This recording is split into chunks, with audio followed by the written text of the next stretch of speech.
public test branch has been updated yet again, and within it is quite a few things, including some experimental features. Quite a few of these things will not be in the upcoming 2.11 patch. As previously stated, they are experimental and work in progress. There's a few things to look into, so let's get stuck into it. Gorodok has received quite a significant visual overhaul. With it comes new grass, foliage, and updated landscape materials and textures. From this view, you can see reduced fog density, as well as the updated lighting. But let's get into the big changes here. The grass has been changed quite significantly. It is less uniform, and more natural and wild looking. To spice things up, there's a variety of flowers and ferns mixed in between too, to make it more natural. The most noticeable changes are within wooded areas. Forests now look like forest, and there's a large variety of shrubbery and grass to come with it.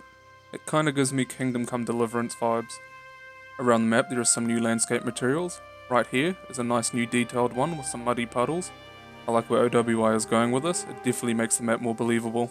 With these changes do come a performance impact though. I tested on 2 different builds that I have, and here are the results. This overhaul is still in a prototype and experimental phase, so it should improve in the future. The lighting overhaul is still under development. There's some new tweaks and updates within this new test build. I did cover some of the initial changes in my first video. If you missed that one, it'll be linked in the description and at the end of the video. Here's a quick look at Misc AAS V1. There's definite improvements, but I still feel the saturation is a little too high, but nonetheless it's still an improvement.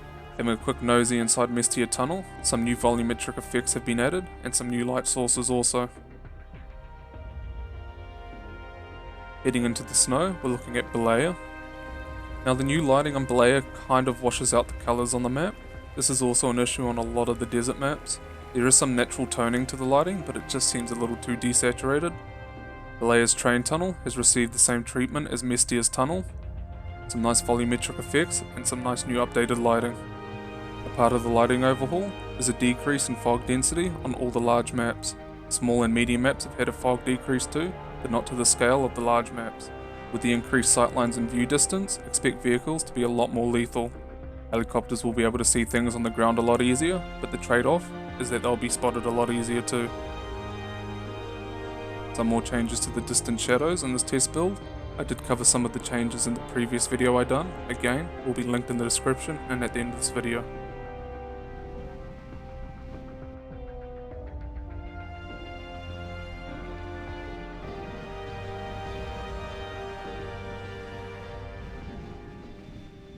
I did a little benchmarking from the top of the hill on Scorpo. With these new shadows, there is a definite improvement in performance, especially when it comes to the MS, as well as some frame improvements, especially for my lower spec PC. Muzzle flash has been updated for all weapons, and is a lot more visible across distance. The lower the lighting, the easier you are spotted. In lighter conditions, such as in the open desert or on top of rooftops, it is a lot more visible, but not as visible as it would be in lower lighting conditions. The changes are noticeable from all views, from first person, to third person, to ADS view. I'm going to do a little nitpicking. It's quite minor, it's not a huge deal, but I noticed something off with the AK-74. When I saw it, I was like, the muzzle flash is huge, what the hell's wrong with this? Then I noticed the flame was being emitted forward instead of out of the sides. The standard muzzle brake for the AK-74, as well as a lot of the new AK variants, has these gaps on the side, which directs the expanding gases outwards to the sides rather than the front.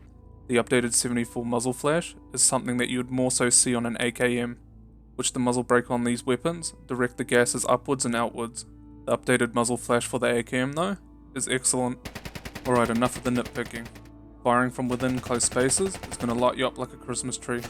With the new prominent muzzle flash and the illumination effects, you're just going to stand out like a sore thumb, especially with the increased render distance on the flashes now.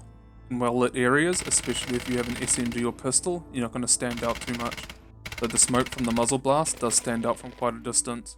The gunshot signature for larger caliber weapons was already quite prominent, but now it stands out even more, especially across distance. Enjoy the long-range free headshots.